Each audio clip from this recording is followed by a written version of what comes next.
2-3 महीने बाद पार्लियामेंट के चुनाव होने वाले हैं, तो राहुल गांधी यात्रा में बिजी हो जाएंगे बजाय चुनाव की रैलियां करने में। क्या असर नहीं पड़ेगा चुनाव में?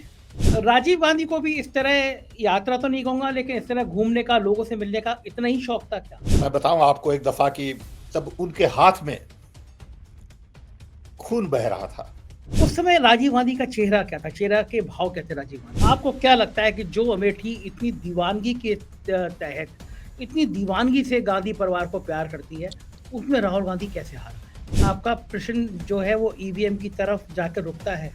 बन सकता है। आप भी जानते हैं कि चुनाव आयोग आपकी बात नहीं मानेगा। कांग्रेस की बात क्यों मानेगा? वो वोटर की बात मानिए। चुनाव आयोग सिर्फ एक आदमी की बात मानते हैं, जिनका नाम नरेंद्र दामोदर दास मोदी है।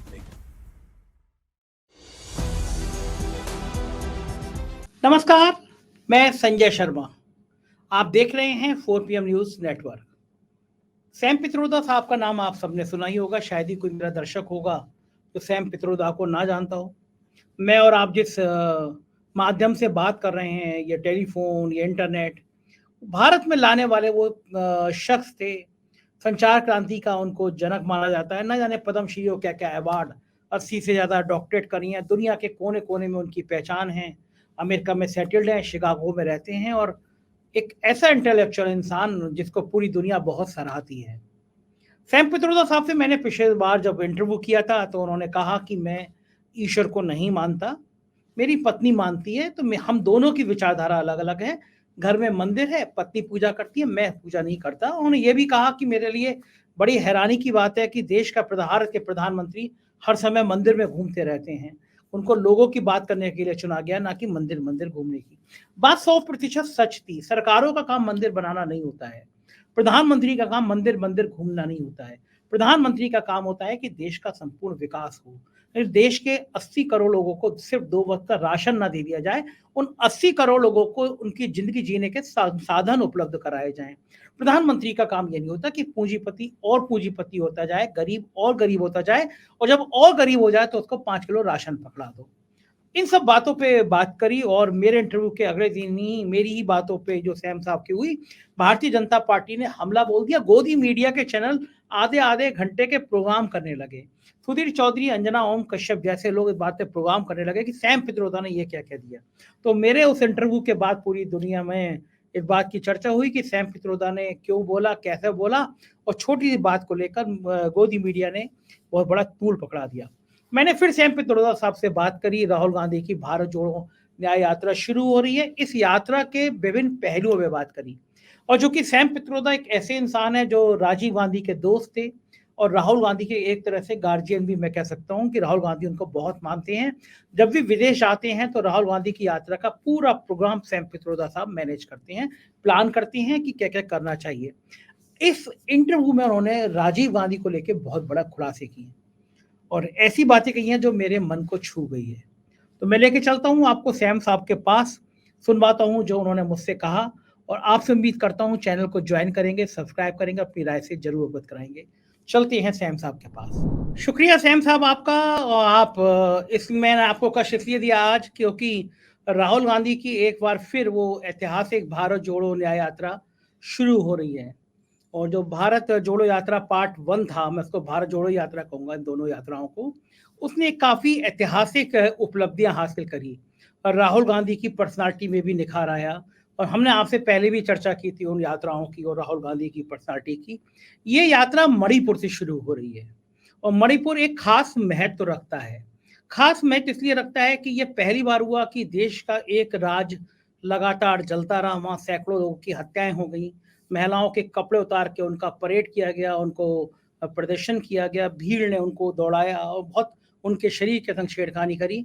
लेकिन अफसोस कि हमारे प्राइम मिनिस्टर वहां गए नहीं। तो राहुल गांधी शायद मणिपुर से एक बड़ा संदेश देना चाहते हैं। क्या लगता है कि इस बार जो ये राहुल गांधी की भारत जोड़ो न्याय यात्रा प्लान हुई है, इसका मुख्य मकसद क्या है? क्योंकि आप उस फैमिली के बहुत करीबी हैं, राहुल जी के भी बहुत करीबी हैं। क्या मकसद को लेकर ये यात्रा शुरू कर रहे हैं? कांग्रेस पार्टी ने उनकी प्रेस कॉन्फ्रेंस में, including president of Congress party Kharge साहब, हैज रियली आर्टिकुलेटेड वेल कि ये यात्रा क्यों ली जा रही है, कैसे ली जाएगी और उसका मतलब क्या है। जब पहली यात्रा नॉर्थ से साउथ और साउथ से नॉर्थ हुई, तभी सब लोगों ने बताया कि ऐसी यात्रा ईस्ट से वेस्ट होनी चाहिए। तो ये जो यात्रा है, it is to meet that demand. लोग मांग रहे हैं, लोग कह रहे हैं राहुल जी को कि आप ये यात्रा शुरू करिए, जिससे आप बहुत सारे डिस्ट्रिक्ट्स में कांग्रेस पार्टी के लोगों को मोटिवेट करेंगे, जन जनता को मोटिवेट करेंगे, और इससे you will be able to bypass the godi media and really reach directly to people. So आपने जो देखा होगा उसका नक्शा, उसमें आप समझेंगे कि बहुत सारे डिस्ट्रिक्ट कवर किए जा रहे हैं। वो एक सीधा रास्ता नहीं है, ये ऊपर नीचे सब जगह होके जा रहा है। बड़ी लंबी यात्रा है जो बस में और वाहनों में की जाएगी, बहुत सारी। लेकिन मेन मैसेज वही है। इस वक्त मैसेज न्याय का है। एक है भारत जोड़ो और दूसरा है भारत में अन्याय हो रहा है, डेमोक्रेसी से अन्याय हो रहा है, हमारे कॉन्स्टिट्यूशन से अन्याय हो रहा है, लोगों को अन्याय लग रहा है क्योंकि पीपल आर बीइंग डिवाइडेड। और ये अन्याय अब नहीं चलेगा। वो एक बड़ा मैसेज है।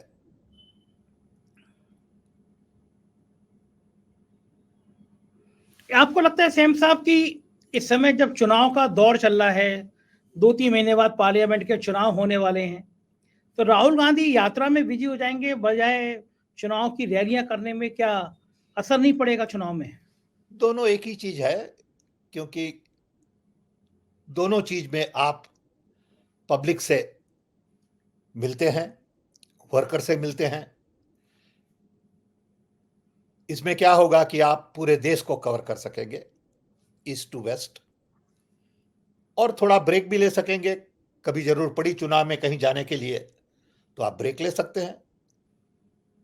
चुनाव के लिए कहीं जाना पड़ा तो आप वहां भी जा सकते हैं। तो फ्लेक्सिबिलिटी तो है ही ना। हाँ, ये तो है। सीएम साहब, ये बताइए, आप उनके, राहुल जी के पिताजी के भी दोस्त रहे। राजीव गांधी को भी इस तरह यात्रा तो नहीं कहूंगा, लेकिन इस तरह घूमने का, लोगों से मिलने का इतना ही शौक था क्या? बिल्कुल। मैं बताऊं आपको, एक दफा कि हम रात को राहुल गांधी से मिले, राजीव गांधी से मिले, तब उनके हाथ में खून बह रहा था। मैं और मेरी वाइफ गए थे रात को बात करने, तो मैंने पूछा क्या हुआ। तो हमें बहुत अचरज लगा जब उन्होंने जवाब दिया। उन्होंने बोला, सैम, आज हमने करीब 5,000 लोगों से हाथ मिलाया। Oh my God. जहां भी मैं गया लोग हाथ मिलाते हैं, और ये सब लोग गांव के लोग हैं, खेती पानी में लगे पड़े हैं, उनके हाथ बड़े रफ होते हैं। ओके, अब हमारा हाथ है वो उतना रफ नहीं हो सकता, क्योंकि हम तो लिखते हैं, कुहाड़ी लेके काम नहीं करते। हमारे ग्रैंड पेरेंट्स थे, उनके हाथ बड़े रफ थे। हमारे एक चाचा तो ऐसे थे जो लोहार का काम करते थे, जो पुड़ियां बनाते थे तब गर्म तेल में उंगली डाल के निकालते थे पुड़िया। इतनी रफ उनकी उंगली थी। तो राजीव गांधी ने बताया कि ये सब के साथ हाथ मिलाने से ये रफ हो गया है। तो वो भी बहुत लोगों को मिलते थे। तो ऐसे 5,000 लोगों से हाथ मिलाते रहे और हाथ ऐसा हो गया कि खून निकलने लगा राजीव गांधी के? तो भी चलता था। तब भी वो लोग हाथ से मिलाते रहे? तब क्या करो, क्योंकि इतना बड़ा क्राउड है, लोग मिलते हैं आपको, बोले हाथ मिलाना है उनको, यू कांट से कि हमारा हाथ दुख रहा है। ये और बातें राजीव, लोग, ये बातें लोग समझते नहीं है। ये सैम साहब आपने बड़ी महत्वपूर्ण बात बताई आपने। जिस समय राजीव गांधी ने ये बात बताई आपको, किसी भी इंसान के हाथ से अगर खून निकल रहा, दर्द हो रहा होगा, उस समय राजीव गांधी का चेहरा क्या था? चेहरा के भाव क्या थे राजीव गांधी के? बिल्कुल आनंद से थे कि ये मेरी ड्यूटी है, ये मेरा काम है और मुझे उनसे मिलके बहुत अच्छा लगा। और ये तब की बात है जब वो प्राइम मिनिस्टर थे प्राइम या मिनिस्टर से तब, एब्सोल्युटली। अच्छा, प्रधानमंत्री होने के बावजूद भी वो इतने लोगों से मिलते थे? बिल्कुल हमारे साथ आए थे वो, अमेठी में हम गए थे उनके साथ रादर। हुँ। तो वो आगे चल रहे थे, कभी-कभी अब उनके साथ थे, कभी-कभी दूसरी गाड़ी में थे। The crowd everywhere was overwhelming. Amethi की जनता loved Rajiv Gandhi. That was his backyard and जहां-जहां गए वहां-वहां वो लोगों से मिलते रहे, हाथ मिलाते रहे। सिक्योरिटी वाले भी साथ होते थे। ओके, सो वो जमाना अलग था। सैम साहब, मज़े की बात ये है कि अभी मैं लगभग कुछ समय पहले अमेठी गया, तो मैं गाँव में गया, तो उस गाँव में एक झोपड़ी-नुमा एक बना रखी थी, कुछ बेंचें थीं, अब तो उन्होंने खेलने का मैदान बना दिया। तो वो जो प्रधान थे उन्होंने उस झोपड़ी की जो उन्होंने शेप बनाई थी, उसमें कोई बेंच डाला के उन्होंने मुझसे कहा कि यहाँ पे गांधी परिवार के सभी लोग, राहुल गांधी भी आए हैं, राजीव गांधी भी आए हैं, और फिर उन्होंने मुझसे कहा उस प्रधान ने कि एक बार सैम पित्रोदा और राजीव गांधी दोनों इधर से निकल रहे थे, गाड़ी रुकवाई, तो आपका नाम उसकी दूसरी पीढ़ी थी उसको भी याद था कि अमेठी के इन गांव में राजीव गांधी और सैम पित्रोदा, बल्कि वो कुछ फोन का जिक्र कर रहे थे कि उस समय फोन आया नहीं था, हम जानते नहीं थे फोन। तो सैम पित्रोदा जी ने कहा कि कुछ दिनों बाद तुम अमेठी के लोग यहाँ बैठ के रिजर्वेशन करा लिया करोगे टिकट का। तो बड़े हैरान थे वो। ऐसा कुछ वाक्य याद आ रहा है आपको अमेठी में, ऐसे बिल्कुल, वाक्य? बिल्कुल, हम उनके साथ अमेठी गए थे और बहुत घूमे उनके साथ। और राजीव कभी-कभी खुद ड्राइव करते थे, तो अलग रास्ता भी ले लेते थे, खुद का, जो प्लान नहीं था टूर में। अच्छा। हाँ, हाँ, बिल्कुल, बिल्कुल। ओके। तो बहुत सारे गाँव घूमे उनके साथ। फिर एक दफ़ा हम राहुल के साथ भी गए थे अमेठी। अच्छा। हाँ, उनके साथ भी हमने 2-3 दिन वो एरिया में घूमे उनके साथ। इनॉग्रेशन उन्होंने किया था 2-3 चीज़ों का, हम भी उनके साथ थे। कंप्यूटर का इनॉग्रेशन किया था, एक तालाब का इनॉग्रेशन किया था। So Amethi has been a very dear to Gandhi family. और जब लास्ट इलेक्शन में 2019 में अमेठी में हार गए, वो मुझे ठीक नहीं लगा। तब से मैं कह रहा हूं कि कुछ गड़बड़ है। अच्छा सैम साहब, इसी मुद्दे पे आता हूँ। आपको क्या लगता है कि जो अमेठी इतनी दीवानगी के तहत, इतनी दीवानगी से गांधी परिवार को प्यार करती है, उसमें राहुल गांधी कैसे हार गए? वो तो मैं भी वही पूछ रहा हूं। It is not possible. अब मेरे पास जवाब नहीं है, लेकिन आपका इशारा आपका इशारा ईवीएम की तरफ है। प्रश्न है। ओके, जवाब नहीं है। आपका प्रश्न जो है वो ईवीएम की तरफ जाकर रुकता है। बन सकता है।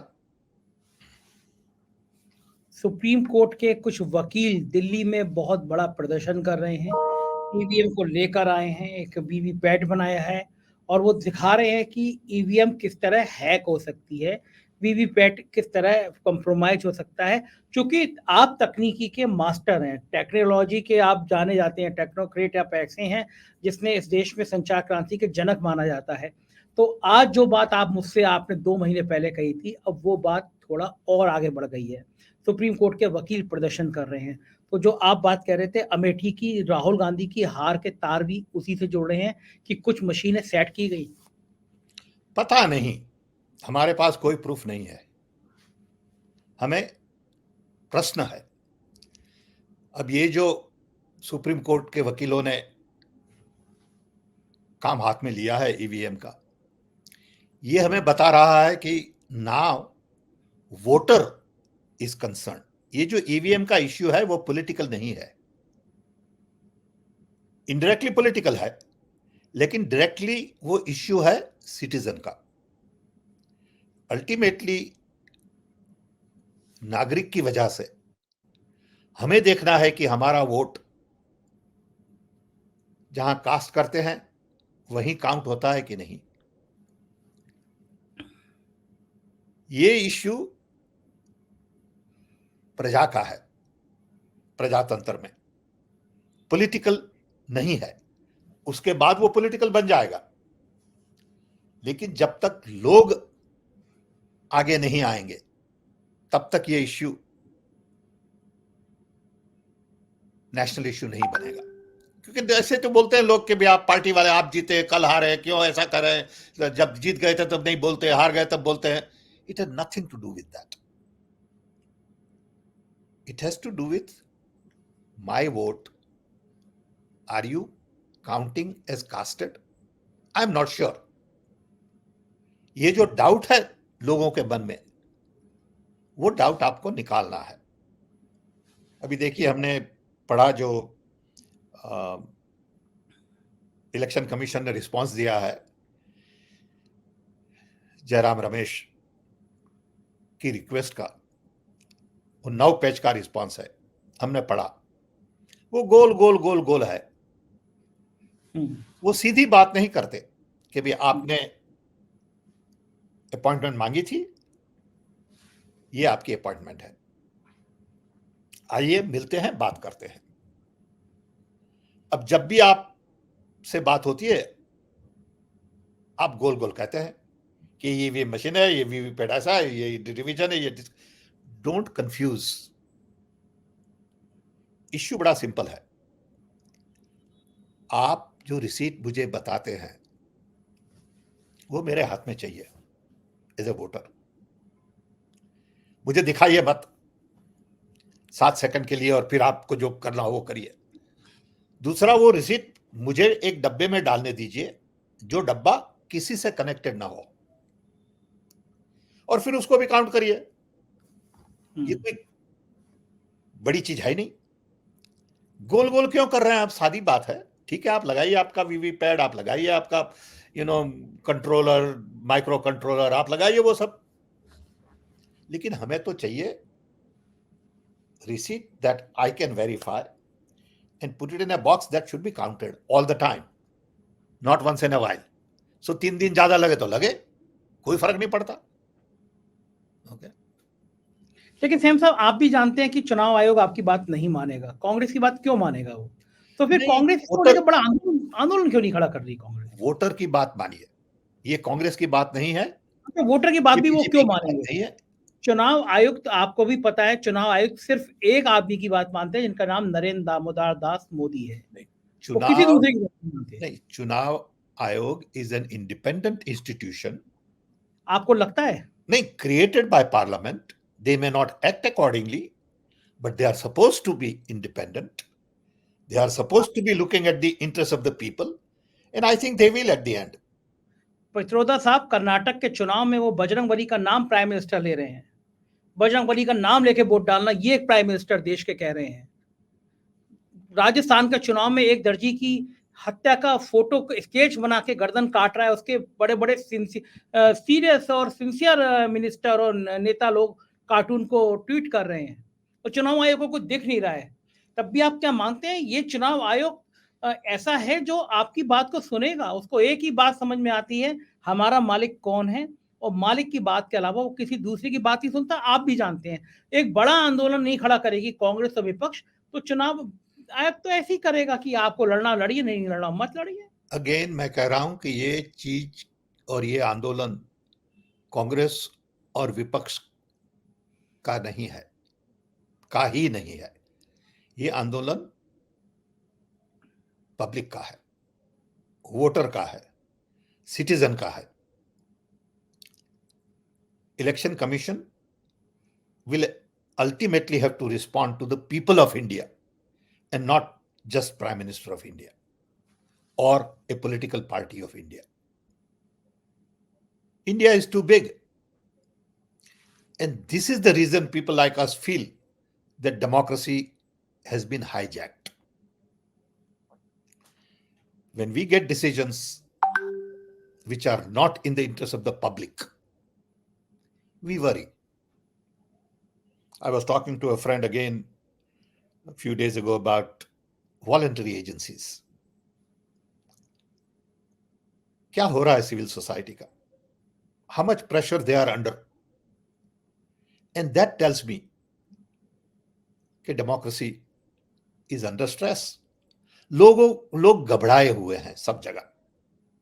लोग बोलते नहीं, हमें कहते हैं एक, लेकिन हमारा नाम मत देना.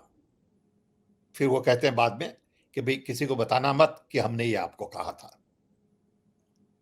खुल के बात करने वाले बहुत कम लोग हैं, और डेमोक्रेसी में खुल के बात करने वाले लोग चाहिए. आपके जैसे पत्रकार चाहिए जो खोल के बात कर सके. और शायद हमने कुछ गलत भी बोल दिया तो ठीक है, माफी मांगते हैं. हमें ऐसा कुछ नहीं है. I have nothing against anybody, मैं ये बताऊं आपको, and I mean that. But I have issues against the process, against the system. Sam साहब, पिछले दिनों मेरे साथ ही बात करते हुए आपने एक लाइन कह दी थी कि आप भगवान को नहीं मानते, पत्नी मानती हैं, अपनी अपनी आस्थाएं हैं. मैं अगले ही दिन देख रहा था पूरी भारतीय जनता पार्टी आप पे हमलावर थी. वो इंटरव्यू आप मेरे साथ ही कर रहे थे. ये कैसी बात है ये? अरे पूरे नेशनल चैनल पे चल रहा था कि सैम पित्रोदा राम को नहीं मानते, और सैम, और मेरे साथ ही आप इंटरव्यू कर रहे थे आप. नहीं, तो ये मुझे समझ में नहीं आ रहा कि मिनिस्टर को क्यों कमेंट करने की जरूरत है कि हम क्या कह रहे हैं. अरे भाई, हमारा हक है, हमारा हक बनता है जो भी कहें हम. आपको अच्छा ना लगे तो ठीक है, ओके. लेकिन systematically orchestrated attack is not good for democracy. किसी ने बोल दिया ठीक है, ओके. अब हम तो दिल खोल के बोलते हैं, हम मैनिपुलेट करके नहीं बोलते कि ये कहेंगे तो इसको कैसा लगेगा, वो कहेंगे तो इसको कैसा लगेगा, because that is not a good conversation. आपके दिल से जो बात निकलती है वही सच बात होती है. आपको किसी ने प्रॉम्प्ट किया, किसी ने लिख के दिया, ऐसा बोलिए, ऐसा मत कहिए, that's not fair. Okay, in democracy you need to be able to speak up openly. Okay, हमारा कोई मतलब नहीं है किसी को हर्ट करने का. That is not my goal in life भैया. Okay, but it is my duty to speak my mind. And I don't have all the answers. I'm not an expert on everything. But I had a long journey. I'm a product of British Raj, product of independent India, product of Indian education, product of, poor Indian family who got an opportunity. So of course I have right to speak. And of course I will speak. Okay. So democracy is all about open dialogue, fair conversation, honest conversation, and not about orchestrated attack on individual. ऐसा होता रहता है. I agree. Sam साहब, मैं एक जिक्र और करना चाहूँगा. आप गुजरात से आते हैं. गुजरात में जब दंगे हुए थे उस समय 21 साल की एक लड़की थी बिल्किस बानो. उसके परिवार की हत्या कर दी गई थी, उसके संग सामूहिक बलात्कार किया गया था, उसकी बच्ची की उसके सामने हत्या कर दी गई थी. जो हत्यारे थे, जो बलात्कारी थे, वो जेल चले गए थे, लेकिन 15 अगस्त के दिन गुजरात सरकार ने उनको माफ़ कर दिया था, रिहा कर दिया था. और जब रिहा हुए तो भारतीय जनता पार्टी के नेताओं ने उनकी माला पहनाई, उनको मिठाई खिलाई, और देश के मिनिस्टर्स ने, एमपी ने कहा कि वो तो संस्कारी ब्राह्मण हैं, गलत तरीके से फंसा दिया गया. आज सुप्रीम कोर्ट ने कहा कि गुजरात ने ये गलत किया और उन सबको दोबारा 2 हफ्ते में हाजिर होने का आदेश किया. बाकी उम्र उनको जेल में काटनी पड़ेगी. ये पूरी घटनाक्रम आपको क्या लगता है? क्या पूरे, चूंकि बिल्किस बानो एक इंटरनेशनल चर्चा का विषय बन गई थी कि भारत में न्याय होता है या नहीं होता है, आज के फैसले से दुनिया भर में क्या संदेशा गया होगा? हम तो लीगल बहुत जानते नहीं हैं, लेकिन जो सुप्रीम कोर्ट ने कहा उसका हम आदर करते हैं. सुप्रीम कोर्ट ने सोच विचार के ये डिसीजन लिया होगा, और हम सुप्रीम कोर्ट से यही आशा रखते हैं कि वो इंडिपेंडेंट हो, गवर्नमेंट प्रेशर में दब मत जाएं। ये एक इश्यू है, ऐसे बहुत सारे इश्यू देश में हैं अभी। ये तो एक ही इश्यू है, ऐसे at least 10 large issues are there in the country which require Supreme Court to stand up and tell people we are independent. We will do what is in the interest of the Constitution and people of India. If this is what Supreme Court has done, I welcome the decision. And I hope Supreme Court then goes back and looks at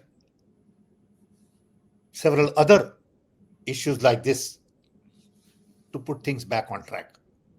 People have lost trust in our institutions. And this is a step to rebuild trust. इसलिए जो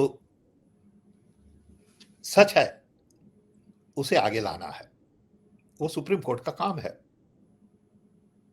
And I compliment them for taking the initiative, whatever way it is, whatever the legal issues are. I am not qualified. ठीक बात है, बिल्कुल ठीक बात है. एक आखिरी सवाल, आप इंडियन ओवरसीज कांग्रेस में अध्यक्ष हैं, पूरी दुनिया में आपके लोग हैं. राहुल गांधी की इस यात्रा को पूरी दुनिया में जो भारतीय हैं, जो इंडियन ओवरसीज हैं, चूंकि पूरी दुनिया के अलग अलग देशों में, वो किस तरह से देखते हैं? वो बहुत एक्साइटेड हैं. हमारे पे रोज फोन कॉल आते हैं, उनको भी जाना है यात्रा में, उनको भी उनके साथ चलना है थोड़ा बहुत. लोग हमें ऑस्ट्रेलिया से, न्यूजीलैंड से, यूरोप में से, अमेरिका, कनाडा, सब जगह से फोन करते हैं कि कब हम जाएं. सो हमारे सेक्रेटरी है वहां पे, doctor Aarti Krishnan. She is the secretary of AICC in charge of Indian overseas Congress. बहुत ही केपेबल पर्सन है. उनसे भी लोग कॉल करते हैं सब देश से, और वो कोऑर्डिनेट करेंगे इन लोगों की विजिट. बहुत सारे लोग जाएंगे. पहली यात्रा में भी बहुत NRIs और NRI leaders had gone. People from South Korea had gone. People from America had gone, and people from, UK had gone. So I'm hopeful that many Indian Overseas Congress leaders will go there. बहुत बहुत शुक्रिया Sam साहब, आपने अपना इतना कीमती समय दिया. धन्यवाद, आभार. तो ये थे सैम पित्रोदा जी. आपने सुना उनकी बात, और कितना मार्मिक बात कही कि राजीव गांधी के हाथ से खून टपक रहा था, क्योंकि वो हजारों लोगों से हाथ मिलाए थे. ये देश के प्रधानमंत्री थे. एक हमारे प्रधानमंत्री हैं, बच्चों से मिलते हैं तो भी कटीले तार बीच में लग जाते हैं, कोई बच्चा उनके महंगे कपड़े ना छू ले. ये वक्त वक्त की बात और इंसान इंसान की बात है. मुझे आपकी राय का इंतजार रहेगा. चैनल को ज्वाइन जरूर कीजिएगा, सब्सक्राइब करिएगा, अपना प्यार बनाए रखिएगा. शुक्रिया, थैंक यू.